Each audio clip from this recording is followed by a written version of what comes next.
লোকসভা নির্বাচন 2024 আজ দ্বিতীয় দফার ভোট কিন্তু অনুষ্ঠিত হচ্ছে এবং সকাল থেকে আমরা কিন্তু আপনাদের সামনে লোকসভা নির্বাচন 2024-এর দ্বিতীয় দফার ভোটের এ রাজ্যের সমস্ত আপডেট কিন্তু আপনাদের সামনে তুলে ধরছি। ঠিক সেরকমই সকাল 11:15 পর্যন্ত নির্বাচন কমিশনের কাছে ঠিক কতটা অভিযোগ এসে জমা পড়েছে, লাস্ট অভিযোগ সকাল 9টা অবধি সেটা আপনাদের কাছে আমরা তুলে ধরেছিলাম।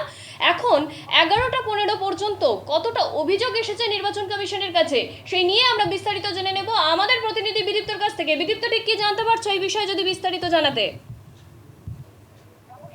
প্রথমে জানিয়ে রাখবো, সকাল 11:15 পর্যন্ত মুখ্য নির্বাচনী আধিকারিকের দপ্তরে দ্বিতীয় দফার নির্বাচনের মোট 3টি লোকসভা কেন্দ্র, খবরের শিরোনামে 3টে লোকসভা কেন্দ্রের মধ্যে উল্লেখযোগ্য পরায়ণভাবে দার্জিলিং, বালুরঘাট এবং তার পাশাপাশি রয়েছে রায়গঞ্জ। এবারে মূলত 3টে লোকসভা কেন্দ্র মিলিয়ে রাজনৈতিক দলের তরফ থেকে সকাল 11:15 অনুযায়ী মোট অভিযোগপত্র এসে জমা পড়েছে 290টি, যার মধ্যে দার্জিলিং এ বিভিন্ন রাজনৈতিক দলের তরফ থেকে মোট অভিযোগ জমা এসে পড়েছে 49টি, যার মধ্যে রায়গঞ্জে বিভিন্ন রাজনৈতিক দলের তরফ থেকে মোট অভিযোগপত্র জমা এসে পড়েছে 841টি, যার মধ্যে বালুরঘাটে বিভিন্ন রাজনৈতিক দলের তরফ থেকে মোট অভিযোগ জমা এসে পড়েছে 106টি। এই অভিযোগগুলো কিন্তু মূলত জমা করছে মেল মারফত বিভিন্ন রাজনৈতিক শিবিররা, সেটা রাজ্যের শাসক দল হতে পারে, সেটা বিরোধী দল বিজেপি হতে পারে। তারা কিন্তু সিএমসি অর্থাৎ হচ্ছে যে কন্টেন্ট ম্যানেজমেন্ট সিস্টেম মারফত এবং এনডিআরএফ এর এছাড়াও বিভিন্ন মাধ্যম দিয়ে মুখ্য নির্বাচনী আধিকারিকের দপ্তরে এই অভিযোগগুলো এসে জমা পড়েছে।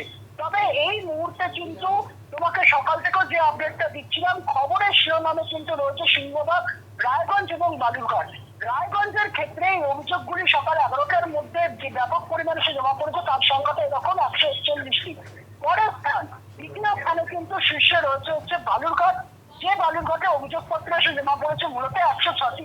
তবে সিএমসি পোর্টাল অর্থাৎ কন্টেন্ট ম্যানেজমেন্ট সিস্টেম অর্থাৎ মেল মারফত এই পোর্টালে যে বিভিন্ন রাজনৈতিক শিবির অর্থাৎ রাজ্যের শাসক দল এবং বিরোধী শিবির যে বিজেপি, তারা যে অভিযোগ জমা করছেন ইতিমধ্যে নির্বাচনী দপ্তরে, তার সংখ্যাটা এরকম সিএমসি পোর্টালের মাধ্যমে বিভিন্ন রাজনৈতিক দলের তরফ থেকে অভিযোগ জমা এসে পড়েছে, তার সংখ্যা হলো 26টি।